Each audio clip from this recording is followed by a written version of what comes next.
Hello, Mark Red Larson here for the Dreamcatcher Podcast. Thanks for joining us. Today, my guest is Dan Lonowski. Yeah. Thanks for joining us, Dan. How are you doing today? Thank you, Mark. I'm doing great. So, Friday. it is Friday. It's always Friday. Friday, and we got coffee and going to do some great conversation. And I want to thank Blue Moon for the coffee. And if you're looking for coffee or any kind of drink, breakfast, great lunches, come down and check them out. I can attest that they have great things here. So, Dan, what gets you to here today? What are you up to? Okay, well, I've been a teacher for the last 30 years, and I've been in the National Guard for the last 36. Correct that. Teacher for 30 here in Adams Central. Oh, really? Okay. So my wife and I raised our 5 children here, and now our children are raising their grandchildren in and around this area. There's some legislation that, as a prospective state senator, there's some things I really would like to see happen in our state that I think are good for the future of our children. Okay, very good. And you're running for Nebraska 33rd District. 33rd Legislative District. Yes, state senator. Yes, sir. Okay. So what got you exactly to the place you wanted to go and run for this office? Okay, well, probably over the last 10 years, I thought seriously about this. And once I retire from teaching, maybe I'll run for state senate. We've had a couple of good years in the Senate as far as some good conservative legislation this year. Okay. Seems like they slid backwards a little bit, but I've sat at the Right to Life booth in the county and the state for a few years, and I kept running into Senator Halloran, who's the outgoing senator due to term limits. Okay. And so Senator Halloran, he's like, well, why don't you run for Senate? Why don't you run for Senate? I said, we need good conservative Christians. Yes. And one thing led to another, and we kind of talked about what it takes, both financially, emotionally, spiritually, and everything else. And so I said, you know what the heck, I'll give it a shot. And so here we are. That's awesome. So far in this journey, is it like you thought it would be like? I would say it's much more time exhaustive. Really? Okay. I've really, spent a lot of time knocking on doors, talking to people, talking to groups. Okay. In fact, spoke with the Kennesaw School Board last night. Oh, really? Some citizens there. And so just getting my name out there and talking to people and letting them know my story and what I think I can do for the state. That's kind of how we met. You knocked on my door one day and it worked out, and you just never know. And actually that day it was a God thing because I wasn't supposed to even be home that day. So, a good friend of mine, he was my platoon sergeant in 1980. Okay. And he lives in the area now. And so he's been my driver. So which is awesome. We're going down Highway 74, I think it is. Yeah, 74, yes. And kind of we're on our way home. And I said, turn around, let's go back to that house. Something about it, I don't know what. And I'm glad you did.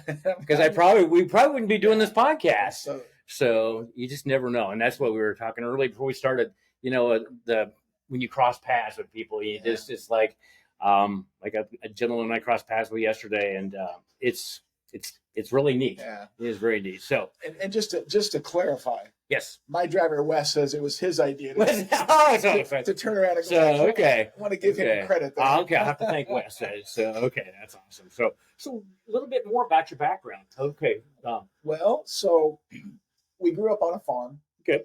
We were pumping water, carrying water into the house. We were really in my mom and dad worked their fingers to the bone to raise 7 children. And oh, wow. And then one day that farm market in 1973 or 1972 time frame, the market went bad. And my parents couldn't afford to rent property anymore. They couldn't afford. Oh, yeah. So they kind of sold all their tractors and everything and, at an auction. So, get as much money as you probably deserve. Right. I didn't quite understand it. I was a 5th grade kid. And we bought at that age, And we bought a grocery store in Stromsburg, Nebraska. Grocery store? Okay, that's interesting. So from 73 to 1980, we owned that grocery store, and both my parents, their health really started deteriorating. Okay. And so anyway, then my dad was near retirement age. We moved to Grand Island, and they found kind of a nice little home. Most of the kids were leaving now. They didn't need as many bedrooms. And so they finished their time there. My my two younger brothers. I graduated from Stromsburg. Okay, that's a nice community. As did my older siblings, and then my two younger siblings went to Grand Island Central Catholic. And, okay. So, after that, I joined the National Guard. Okay. I didn't have a lot of confidence in myself, but my wife kept telling me I was college material. Excuse me, my mother kept telling me I was college material.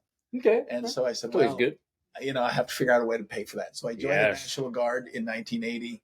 Went to my basic training and my advanced individual training, and just stayed in. Then in 1986, I went to officer candidate school, and then stayed in until 2016. Wow. So officer candidate, what does that entail? Well, if you want to become a second lieutenant on up through the officer ranks, there's several different types. The school I went to was an extra weekend a month. Oh, really? Okay. For 13 months, and then some 2-week intensive training in there. It's almost like basic training. Oh, really? Like that? Okay. But you're an officer now, so it's basic training, but you have to really think. Oh, okay. You're leading. Whole nother level there, you're leading people, and you're learning, individual skills in infantry and armor. So eventually then I became an armor officer, and I was in, once I was a captain, I was in charge of a tank company. Wow. That was like a little boy on big toys. That's what I was going to ask you. Is that what that's pretty cool. And so, that was probably the best 7 or 8 years in my military career. Very, very when cool. I was in armor. And so when your military career, what did you do in that time period when you were in a 36-year career, I did a lot. Did you? Okay. But I did manage to, in 1985, my brother and I volunteered to go to Germany with the unit, and we were, actually near the Berlin Wall. Oh, wow. That's cool. Went to the Berlin Wall for a short spell, and then carried out our missions, which at that time it was 64 Charlie, which is truck drivers. So we were delivering goods and services to the units throughout Germany. Okay. And that time on the Berlin Wall was intense. We weren't actually on the wall. We were off a ways, so it was fence and wire and what have you. But still machine guns up in guard towers pointing down at you. So, wow. So you got to see all that before. I'm a 22-year-old kid going, what the heck's going on? Yeah. I mean, that would have been a lot of different feelings there, I would think. So, was that area where the people, German people, like you thought they would be? Where's that area? You know what I have found out? It doesn't matter if they're Chinese people or German people, or even when I was in Afghanistan, our people tend to really get along with their people. And their people really tend to get along with our people. Really? Okay. It's the governments. That I can believe. It's the governments that cause the trouble. Yeah. With that being said, some of those countries are controlled by their government, the media, the television, the radio, the newspaper. Right. So the message is really not a true message. Okay. Especially if you think of North Korea. Oh, yes. They have no idea what's really happening here. Yeah. They have no idea. idea. I can believe with their leader. Yeah. I can definitely. So there's a lot of people in those countries that just think America is evil because that's the message over and over and over for decades. No. Then we came back from the German trip, and it's called Reforger, Return Forces to Germany. Okay. And it was just a presence. Oh, okay. Yeah. And we do the same. I've been to South Korea several times because we want to keep a presence there. We want to show North Korea that, hey, we're here to back them. Oh, yes. And when I was in Afghanistan, that was a real life mission there. Now that was, bullets are flying and people are attacking your base all the time. That is rockets. And there was a time in Afghanistan from 2009 to 2010, I would try to get to a church service every week. Cool. Very cool. That's awesome. If I go down, I want to be in favor. You do. Yes, you definitely do. I want the Lord to accept me. In that situation, it probably brings it very much to the forefront that you want. And there was a time when I was at a Saturday night service at the Catholic Mass, and a rocket went off. Wow. And there's an early warning system. You can hear it. You hear it. You have 7 seconds to react. 7 whole seconds. Which means diving under the pew. Oh, my word. Case. So I laid under that pew, and then, the 7 seconds, then all of a sudden you can hear the rocket. You can hear, okay, it's coming in. Wow. maybe it's 100 feet away, whatever. That's still close enough. Close enough. Wow. And so when I lie under there, then you lay there for 5 minutes, whatever, to make sure that there's not another rocket following up or a barrage of rockets or missiles. And so I always think I'm contemplative, like, Lord, thank you. You got me through another situation. Right. And so I lie there, and I thought, there really are no atheists in foxholes. True. Very true. It's sort of just it has a slogan. There's no atheists in foxholes, but you watch soldiers that are turning their life to Jesus because they realize they have nothing else. That's true. Yeah, never thought about that way. Yeah, M16 will protect me, but it won't protect me. Yeah. If I go down, I want to be in the Lord's favor. And so that. When they say there's no atheists in foxholes, it's got to be. Yeah. When you're, there's guys getting up off the dirt after these rocket attacks going, oh, thank the Lord, they missed again, And that would bring you to, if it is, that would definitely do that. So, so when we talked about the other day that you'd been down to help with Katrina after they had the hurricane. So was that in those years too, or when was? So Hurricane Katrina was that 2005? Is that what it was? Okay. I think, and we went down there.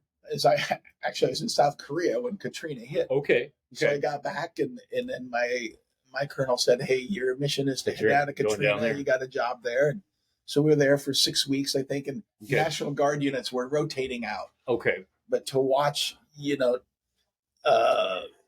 people in their homes trying to find their dog or cat, or trying to just find where they might have had their box with maybe jewelry or everything their last $20 in it or something. Wow. And so we had to clear the houses, that because some people died in their homes. The dam broke. Lake Pontchartrain is actually higher than the city. Yes. So when the dam broke, it just drained into the city, and there's 10, 12 feet of water in the city. And when we got there, it's the mud, the water. Oh, what was left after? Okay. But we're still trying to clear homes, make sure people aren't going back into them, just because the disease and the rot. I can't imagine that. And we're handing out water, handing out meals. Right. Trying to, it's really amazing how the human spirit comes together, because there were. Yep. I don't want to say any specific companies because I can't remember at this point. Sure. But there were companies, big retail companies that were basically saying, we're going to pay for this entire barbecue truck to sit down there. Wow. For as long as it takes. Or I love that. Or the hot dog vendor. We're going to give this hot dog vendor $100,000 to just hand out hot dogs to people. And then like the smaller religious groups that are walking around and just handing out water, and it's just the basics to get them through to the next day. Humans come together in times, and I always think when we start adding things to the government, that people tend to help each other less because they think it's not needed. Yep. But when we go back to that, wow, just humans helping humans. And it is, and I find that the government, especially we've been doing some stuff lately, the government, people think it's this entity, and it's like, no, the government is us, in this country. But a lot of them don't see it that way. And it's just like, the government will help me do this. And it's like, only the government can only do so much because the government is funded by us. And trying to get people to realize that our government is, and I think maybe that's probably one of the reasons why you're maybe running for legislature. I do want to, the smaller we can keep government and the more decisions we can make at the local level, yes, the better off we are. You and I know what's good for the students in Hastings, Nebraska, or Minden, Nebraska, or Holder. Yes. A lot better than Lincoln, or a lot better than the DC level. Very much, yes. Yeah, I 100% agree on that. So, you get DC in there, and and I did a thing the other day on another podcast with the Department of Education, and I said almost the same thing. It's just like, I think there's a basic that schools should teach, but the people locally know it needs to be taught better. And I don't know how long the Department of Education's been around, but I wonder how we did it before that. So I think unfortunately, what the Department of Education does is they say, we want you to teach this. Yeah. And if you don't, your federal funding is cut. Yeah. And that puts school boards in precarious situations. It does. Superintendents in bad situations. Yes. And that, nobody wants to lose their funding. And, no, especially in this day and age when it costs so much to do everything. Yeah. So, no, I mean, so when you were part of the Hastings school system, Adams Central, did you deal with that with what you did, and you were coaching? And certain teachers did, like the math curriculum has this set. I was a Spanish teacher. Okay. And there really are no state standards for Spanish because they cannot decide what exactly would it be. Should we be learning the forms of the verb tener? That's interesting. Yeah, I guess in the first 9 weeks, and so they've never established a solid curriculum, and they've tried, but so Spanish teachers are kind of free. That's a good thing, I think. There, so yeah. So my fellow Spanish teacher Penny Berkey and I, we would sit down and say, okay, here's what we're doing Spanish 1, 2, 3, and 4.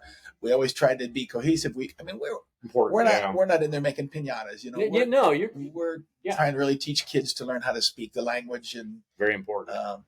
Especially in this day and age. It is. I need to learn Spanish because Spanish has gotten so prevalent. Well, pretty much in the world. There's a lot of places that are based on Spanish language too. So what got you into wanting to speak, getting to know Spanish and teaching it? So I had it as a minor. I was a sports writer. Okay.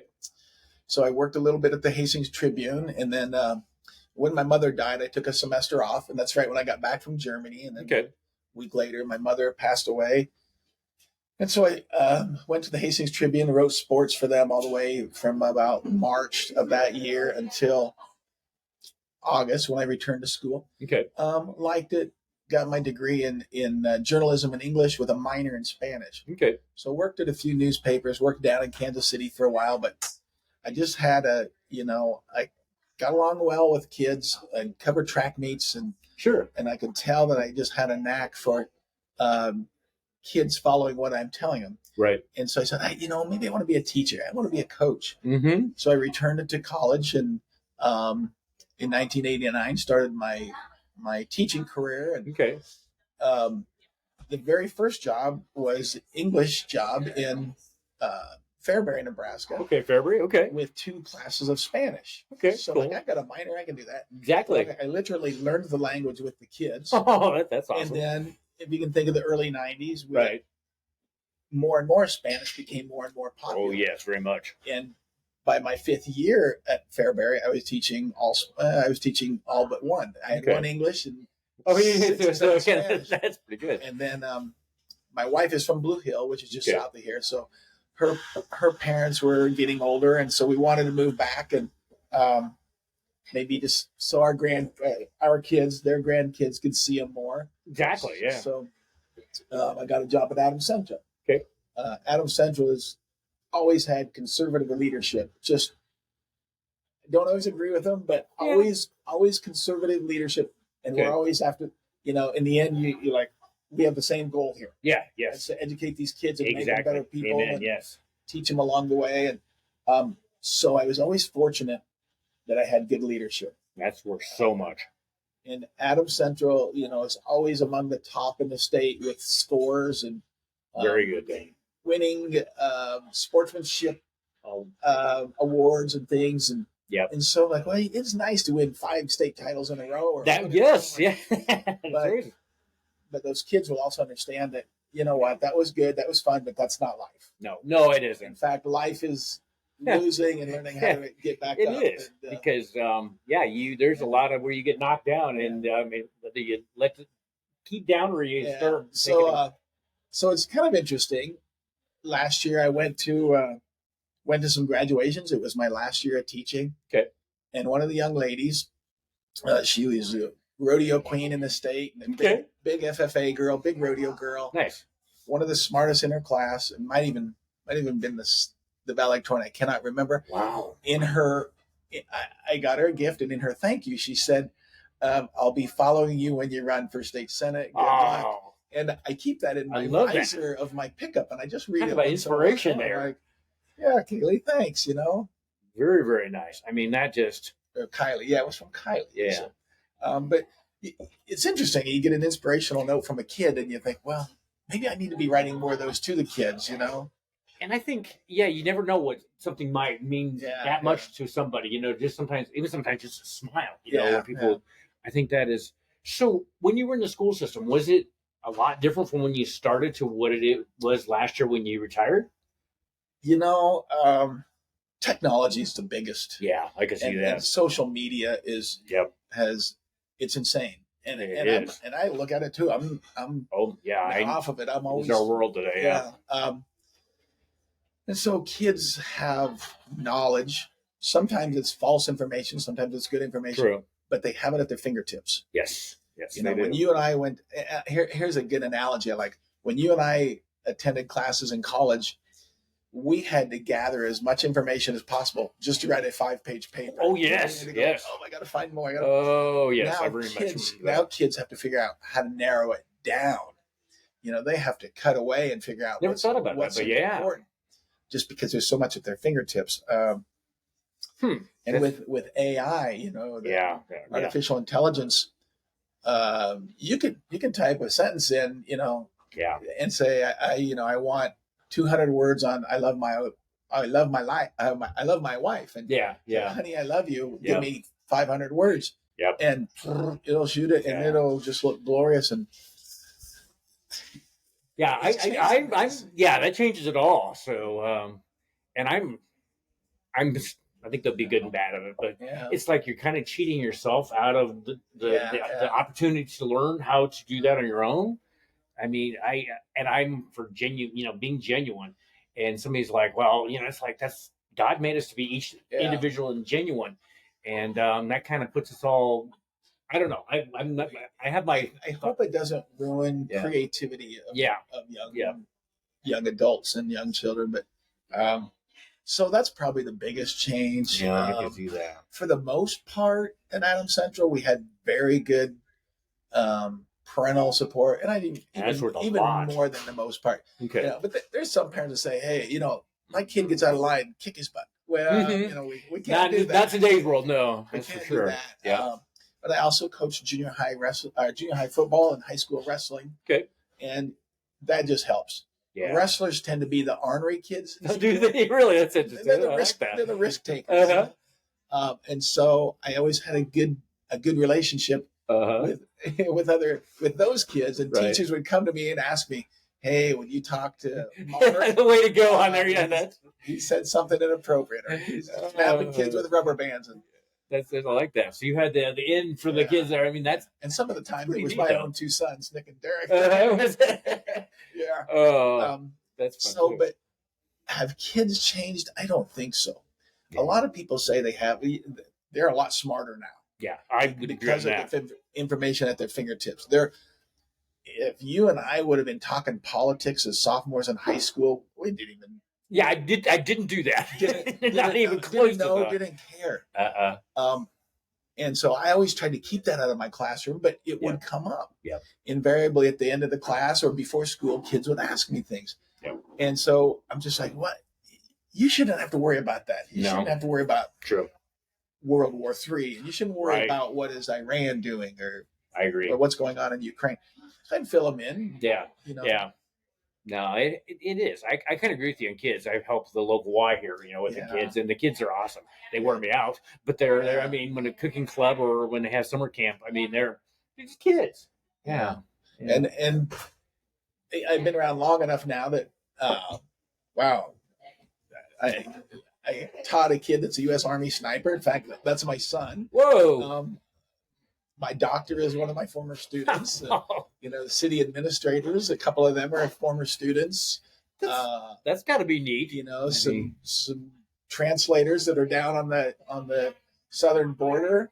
Yeah, I mean, that probably makes you feel pretty good. Yeah, that they're accountants in town that take care of our business, and I'm just like, you know what? We're turning out some good kids too. Yep. Sometimes we say, "Oh, Gen Z or Gen X." We put those labels on. Yeah. Well, those are the kids walking around making TikToks and stuff. Those aren't the kids that are working their tails off. True. Making a living, buying a nice home. And, And yeah, we kind of look over. Don't feature them. It's the other ones. Yeah. So the squeaky wheel always gets the grease, which is true, and it is definitely the way. Yeah, So yeah. So with the legislature and the running for that, has that? I mean, how is that going? It's going well. Okay. I'm pro-life. Okay. And I'm pro Second Amendment. I think you have a right to defend your castle. You have a right to bear arms. Yep. And there's red flag laws, and red flag laws are maybe like they say, well, Mark's not quite right. Let's maybe go check to see what he's got for guns. So, oh wow! You know, or maybe somebody that has like mental health issues, and so I'm against that. Me too. I didn't know about those, because, but yeah. Well, they're trying to get red flag laws put in,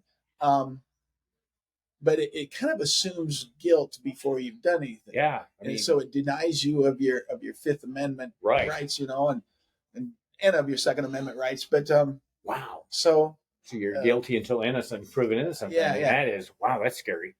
So the abortion thing right now, you can get an abortion up to 12 weeks. Mm-hmm. I've lost a grandchild, and my daughter-in-law still had to birth this baby at 7 months. And wow, sweet little guy had his fingernails and his hair, and his, you know, just so that's tough. There's a lot of things we can do. I mean, obviously, zero abortions in the state. Yeah, is the goal. Right. When a woman gets brutally raped, I don't know what to tell her. Yeah, you know? I mean, that is the situation. So if we can go in incremental steps, okay, and maybe get it down to 6 weeks to start with, mm-hmm. And keep working in the right direction. You know, yeah, start there. Yeah, some states have done a good job, and some states have put abortion into their constitution now, which is amazing. I mean, and so you know. Yeah, I'm with you on that. It's just like, I'm not even going to go there, but I feel like it's just like, wow, into your constitution of your state. So, and there's some other bills. We had a bill. I think it's called the Sports and Spaces Act. Okay. And so, let's say a young man is confused as a sophomore, and he says, "I think I'm a man living in a woman's body." Okay. And he starts taking estrogen, and he starts trying to become transition. You're trying to. Well, there's sports and spaces. So the first part, sports, is the legislature would have liked to put into place or to vote in, if you're born a male, you stay in male sports. I agree with that. Yes.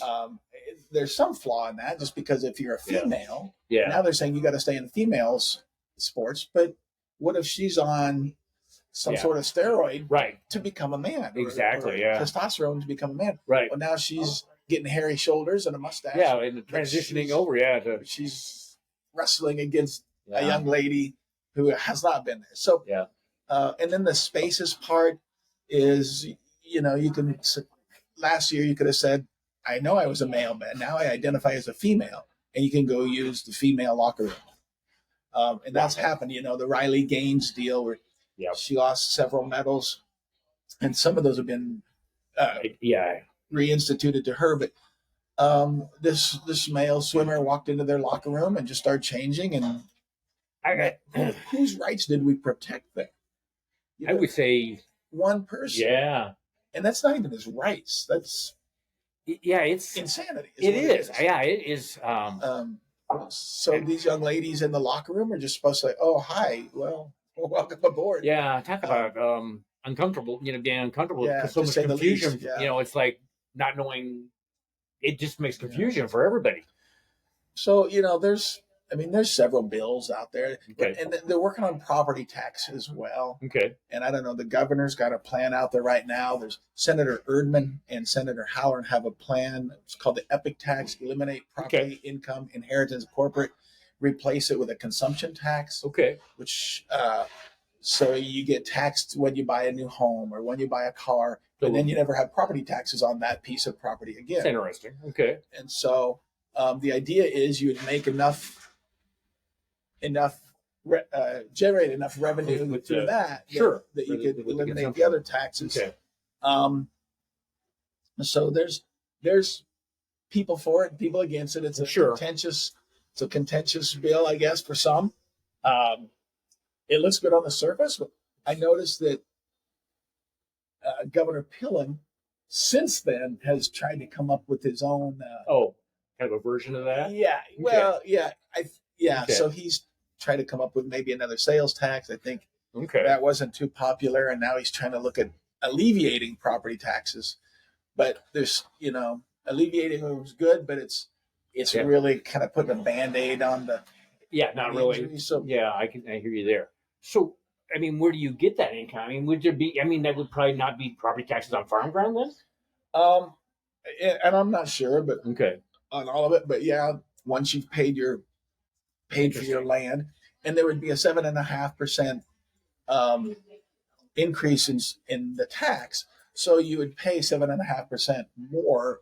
Okay, so that's how your revenue would. Oh, is that okay? Yeah, or on your new car. Now, business to business transactions would not be taxed. So if you're a carpenter and you build houses, you wouldn't have to pay that on the goods. Okay. But the house, the guy who built it, the owner of the house would pay it all. Okay. When he's paying for his house. Interesting. And like foods and commodities like that, they would not have that extra tax burden. Okay. But, the idea is more people would move into the state, more businesses would come in, and that would generate the revenue. And I know that is because my father moving from Colorado to Nebraska, and that was one of the things he said was one of the worst things. I mean, he's over in Kearney, and he lived in Estes Park and had a much nicer house out there, and how the property taxes were a fraction of what he's paying in Kearney. And so, are there other states doing something a similar kind of tax? That's a great question. So, if a few of the states, I think Kansas and was it Wyoming or Montana, but they kind of opted for a version of our epic tax. But really? Okay. Just parts of it, and I'm not even sure where they're at. It's in their legislature right now. Okay. But they're trying to do the same, Very and interesting. a lot of states, Colorado and South Dakota, they have good tourism. Yeah, and so their tourism industry really brings in a lot of revenue. Yes, and we have Husker football and we do the zoo, and you can get sandhills are cool, but people don't they just like what with the flyover or drive through a state. It's like, well, I've been through Nebraska on the Interstate 80. It's like a lot of people would say that, but and there's some other ways that we can. I have a couple of ideas. Can't keep them to myself, I guess, until I'm in. But well, I mean, when I hear someone that's for the epic tax, I'm like, that sounds really good. Yeah.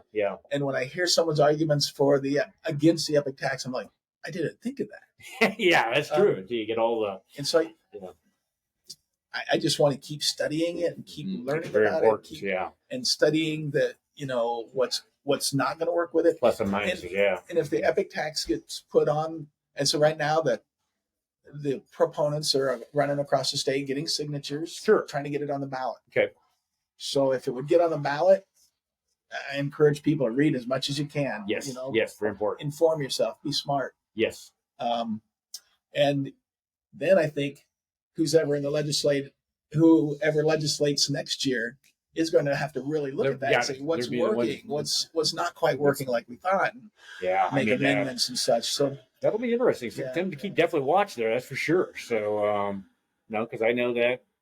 Well, there's always something like that, and it's just the way government. That's just the way it works. And you think, okay, it's not a moral or immoral issue. Yeah. So what's best for the people issue? What's going to work best for Nebraskans? Yeah.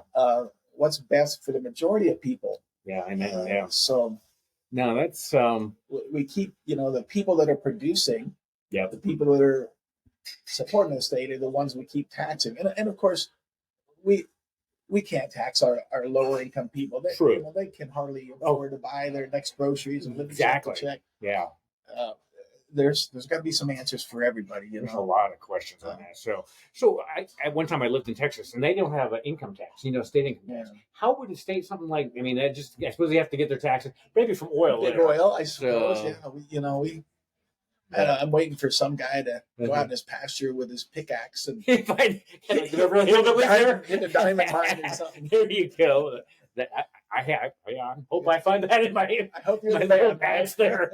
That would be so cool. So some other things we discussed off about kids and things that they have to deal with, like vaping. We've talked about that. Okay, so when I retired from teaching last May, I went to work for ASAP, Area Substance and Alcohol Abuse Prevention. Okay, cool. So it's prevention. It's like an anti-drug agency. And I returned to schools. I've been through some training and I put together some presentations. And I returned to schools. And I talk about, hey, this is a percentage of kids of vaping. Don't start because they've put enough nicotine in there to get you addicted in 2 puffs. Wow. And one school in particular, Silver Lake, and it's south and west of here. I've been there several times, and I've built a rapport with those kids. Cool. Their principal, Mr. Jones, he's doing a great job down there, and it's always great to hear. He understands the big picture. And I think, hey, it's important to graduate from high school, but it's also important not to drink and drive. It's also important very much not to get addicted to smoking of any kind or to chewing tobacco. And so. I keep thinking, I just went to a school the other day and gave a drinking and driving presentation right before their prom. Very important, yes. If one kid wrecks and dies on prom, it's ruined for everybody. That's all they're ever going to remember is that, And so, I encourage them, don't drink. If you must, have a plan, have a call, Yes. Whether it's your dad or your brother or your friend or something. Because even if you thought your parents would be mad or whoever's taking care of you, they would much rather that you did that than to drink and drive. So so I, show them, have a video of I think it's like a reenactment of a scene where a young lady had never drank, but here she was at prom, drank and drove home and killed her 3 friends and shows her going through the jail system and the court system and all that. It's just make them know that it's like not worth it. So in a nutshell, that's the job. The downfalls is you have to fill out all this government paperwork proving what you did and how you did it. And so my boss Heather, she's always reminding me to fill out reports and get things done. Today's world, we don't have less reports or paperwork or anything else. I mean, I don't want to do that. I just want to go to school and talk to those kids. I am with you. So it's all part of the deal. It is. So the election's coming up. Let's see, May 14th. May 14th. So I mean, that's not. We're soon going to be to May. I just can't believe how fast this time is going. So I'll just be happy once it's over. Maybe I can sleep a little longer. I can believe that. Until you're on the side of actually doing it, you don't know all that it entails. That's for sure on anything. So, so Dan, before we tie up the podcast, anything else you would like to share with the audience today? No, I really want to help people in this district. The 33rd district is Adams County and Kearney County. And most of Phelps County. So I've been to every little town in there, and I've met people there, and they appreciate that. I'm sure that you're actually I'm just trying to meet some people and hand out my card, let them know what I stand for, and I think we need to have conservative Christians. Yes, amen. In our legislature because we have got to keep God in the plan, and we have got to make sure And I'm praying daily for strength to give me the right answers on every one of these legislative issues. And praying is the way to do it. People think that prayer doesn't have, and it's like prayer is very important. It's just, you don't want to dismiss this. You want to, because sometimes you need guidance that you have no way to know what you need to do. For sure. So I'm very big. Of prayer. As a teacher and a National Guardsman, I've been a civil servant. I got paid for it. Don't get me wrong. Sure. Helping people my whole life, and so I'd really like to just continue to work for people in a manner that maybe I can help them have a better life. And it shows. I can just tell you're passionate for it. Well, I appreciate that. And I'm just I'm fortunate, grateful that you joined me on the Dreamcatcher podcast. Well, Mark, I appreciate you very much. Thank you, and I look forward to the next few weeks and just having a conversation. Pray for me. I will do that. Thank you. Well, thank you for joining us on the Dreamcatcher podcast, and have a good rest of your day. Thank you.